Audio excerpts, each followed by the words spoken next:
À vos côtés, Maurice Pandola, qui n'était pas auvergnat, était auvergnat, n'est plus auvergnat, qui est docteur de l'université Blaise Pascal, ingénieur SICMA, anciennement IFMA. Maurice est président, directeur général et fondateur de FIMECA en 2001, spécialisé dans la problématique de la fiabilité, donc du dimensionnement. Alors, on l'a beaucoup entendu aujourd'hui, hein, mais il n'y a pas un jour ou presque sans qu'on ne parle de big data, de données massives, de numérisation, digitalisation de l'information, de partage. On vient d'en parler beaucoup du partage, mais là c'est entre objets connectés. Une masse, un afflux d'informations qui va forcément nécessiter des outils mathématiques. On a compris ce matin qu'il y avait de définitions que l'on pouvait écouter derrière dans ces analyses de données.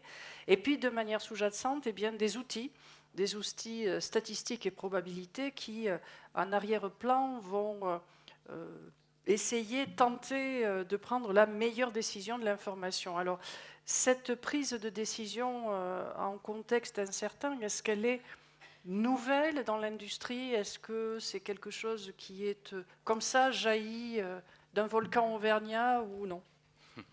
Alors merci Marilus pour cette introduction. Alors je dirais que cette approche n'est pas nouvelle, mais elle se formalise de plus en plus, et en tout cas on a une prise de conscience de plus en plus qu'en fait dans toute décision que l'on prend à quelque niveau que ce soit, en fait on le fait dans un contexte incertain. Ça peut être dans les actes du quotidien, quand on se lève, quand on traverse la rue avec son téléphone portable en dehors des clous. Enfin c'est un acte naturel. Ce que permet aujourd'hui la collecte, l'analyse des données, etc., c'est de se rendre compte qu'il y a effectivement le monde qui nous entoure qui est complètement incertain, mais que l'on peut, grâce à cette prise de conscience, justement, le maîtriser, cet incertain, pour prendre les meilleures décisions dans un monde qui change rapidement.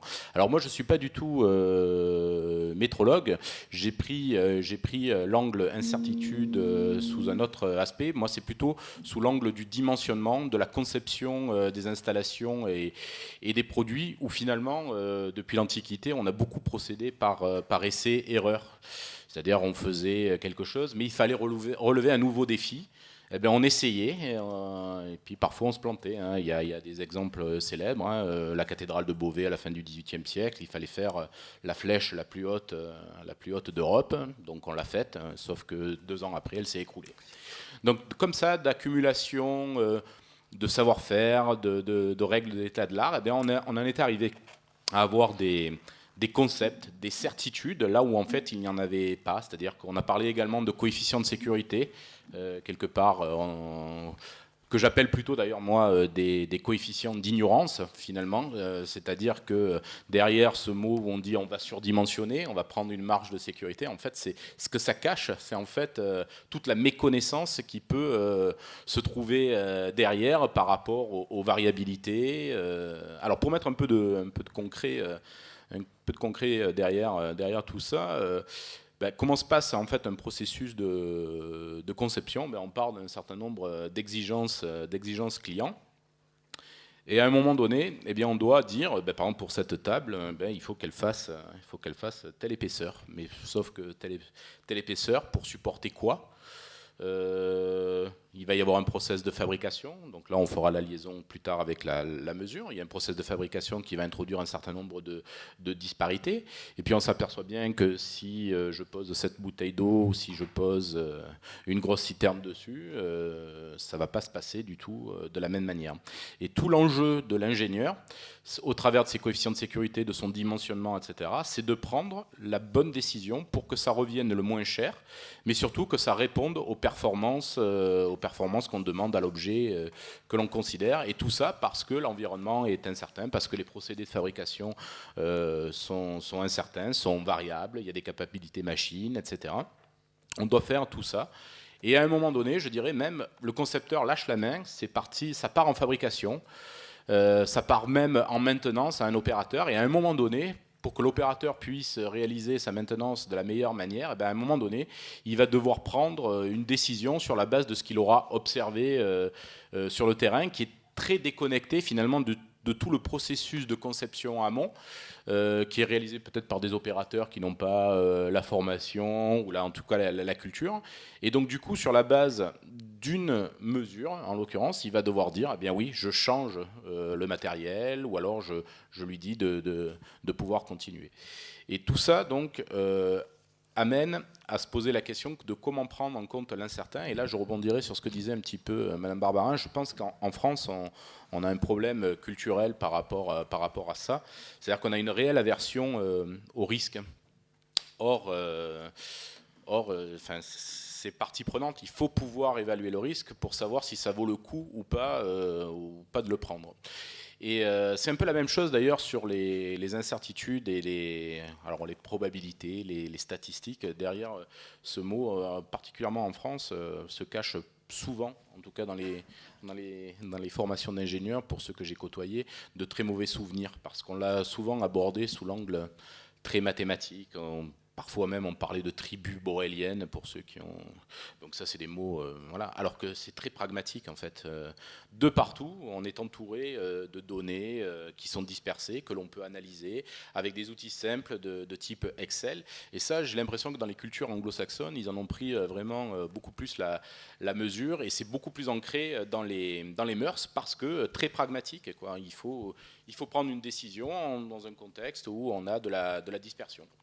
Et du coup, c'est quelque chose qui doit, je pense, progresser dans nos cultures, que de considérer que c'est un paramètre qui, comme les autres, si on le connaît bien, eh bien on peut le maîtriser et en tirer profit.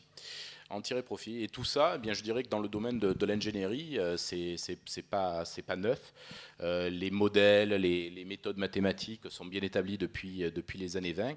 Et c'est un peu sous la contrainte, en tout cas dans le milieu industriel, qu'on a été amené à l'intégrer. Et les premiers, ben, ça a été bon, un peu la conquête spatiale, mais ça a été surtout vis-à-vis de ces approches-là, les pétroliers, qui, après avoir exploité assez facilement, on va dire, le pétrole dans des zones subtropicales, mais ils ont été amenés à devoir exploiter du pétrole dans des conditions économiques avantageuses dans les années 80. Avec, dans les années 80, en mer du Nord, les conditions, c'est pas tout à fait les mêmes.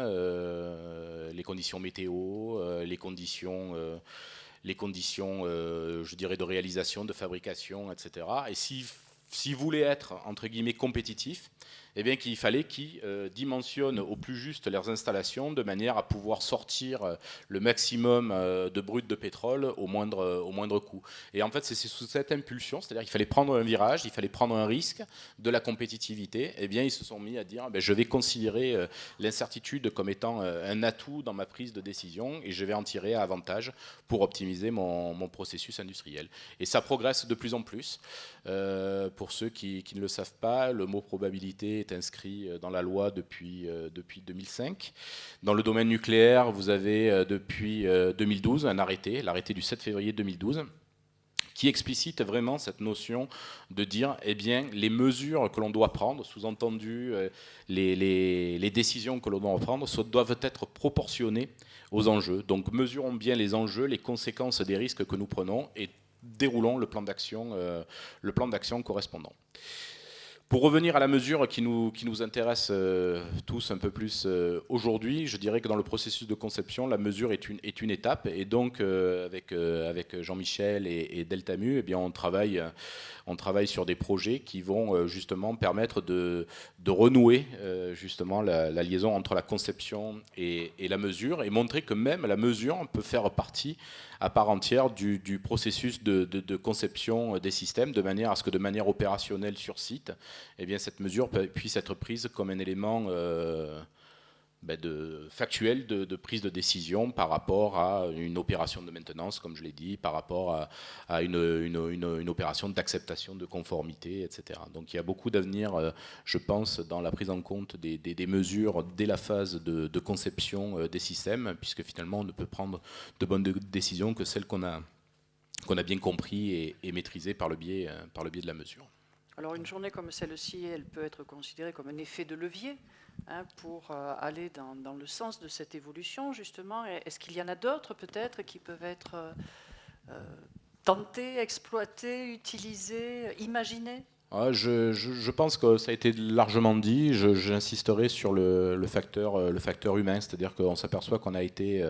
alors aujourd'hui, la communauté est qualifiée plutôt de métrologue. En fait, on a tendance à se renfermer dans des silos d'expertise, etc. Et je pense que un des éléments, c'est de miser justement sur l'homme et qui sortent justement de ce domaine d'expertise pour s'intéresser à d'autres aspects. Donc pour le métrologue, aux enjeux financiers, aux enjeux de production, de qualité produit, etc. Et de replacer vraiment l'homme au centre en adoptant par exemple un vocabulaire uniformisé entre les différentes parties de l'entreprise.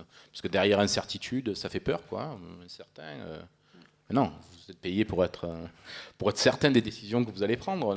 Ben non, finalement, il faut savoir que ça existe, hein, et au contraire en faire un levier de croissance et de compétitivité pour nos entreprises. Un atout positif dans cette dimension de partage qui était évoquée et justement d'échange permanent et cyclique aussi dans l'entreprise. Démystifier ces notions de probabilité statistique et adopter un vocabulaire commun, faire échanger les gens ensemble, parce qu'ils sont tous acteurs de la compétitivité de l'entreprise. Monsieur le disait, hein, c'est avant tout pour l'entreprise, pour le dirigeant, et si on étend un peu les choses pour la société, la compétitivité des entreprises françaises et internationales. Donc on essaiera aussi de faire effet de levier sur la dimension culturelle française. On l'espère qu'aujourd'hui sera peut-être une étape en ce sens.